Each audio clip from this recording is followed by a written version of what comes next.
A dívida pública federal teve uma leve queda no mês de julho. Segundo números divulgados pelo Tesouro Nacional, o valor passou de 6 trilhões e 191 bilhões de reais em junho para 6 trilhões e 142 bilhões no mês passado, um recuo de 0,8%. Alan Gani aqui conosco para comentar essa notícia para a gente. Alan, bem-vindo mais uma vez, bom dia para você. O próprio Tesouro também estima que haja uma estabilização dessa dívida pública em 80% do PIB já em 2026. Com esse resultado de hoje, caminhamos para isso? Bom dia, Lívia. Bom dia a toda a nossa audiência. O que aconteceu? Por que passou de 6,19 trilhões para 6,14 trilhões? Houve mais resgates, pagamentos da dívida pública do que emissões. Então, houve uma oscilação técnica de 0,8%. Agora, ainda é muito pouco. Quando a gente fala em 80% de dívida pública, né, as projeções para 2024, a gente está falando de um patamar bastante perigoso, 80% em relação ao PIB. Por quê? Porque o Brasil, ele não é grau de investimento ainda, então ele tem dificuldade de financiar essa dívida pública, né? Ele está num grau de risco elevado, então é essencial que a gente tenha uma responsabilidade fiscal justamente para trazer essa dívida pública para patamares abaixo de 70% do PIB. Por quê? Porque isso vai trazer mais investimentos para o país e, principalmente, mais investimentos em capital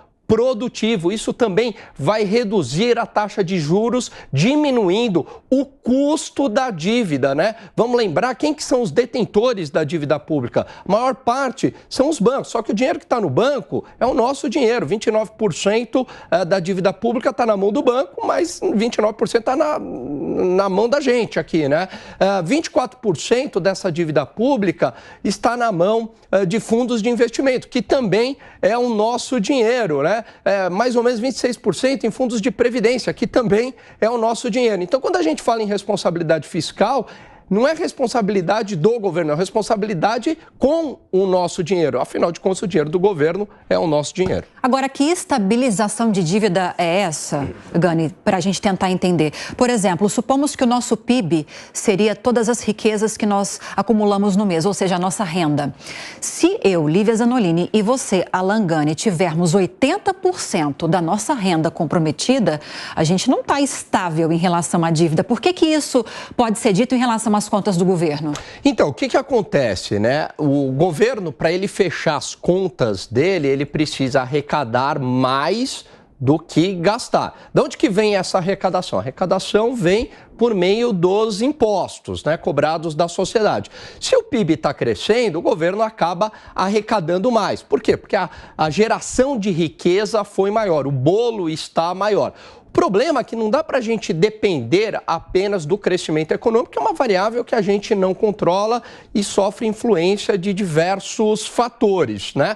Então, essa conta, ela não está fechando. E não está fechando por quê? Porque o governo, ele gasta mais do que arrecada. E mais do que isso, Lívia, ele gasta mais mesmo excluindo as despesas financeiras. Então, se eu tirar as despesas financeiras, como é o caso de juros, a conta não fecha. E se a conta não fecha, como é que o que o governo precisa fazer? O governo precisa se endividar mais. Por isso que essa dívida ela não fica estável, né? Quanto mais o governo gasta, esse dinheiro está vindo de algum lugar. Como não é suficiente apenas do lado da arrecadação, o que ele está fazendo? Ele está se endividando mais perante a sociedade, pegando mais dinheiro emprestado perante a sociedade. Se ele pega mais dinheiro emprestado perante a sociedade, o que acontece com a dívida pública? A dívida pública aumenta. Aumentando a dívida pública, né, o estoque, igual numa família, se essa dívida ela está bastante elevada,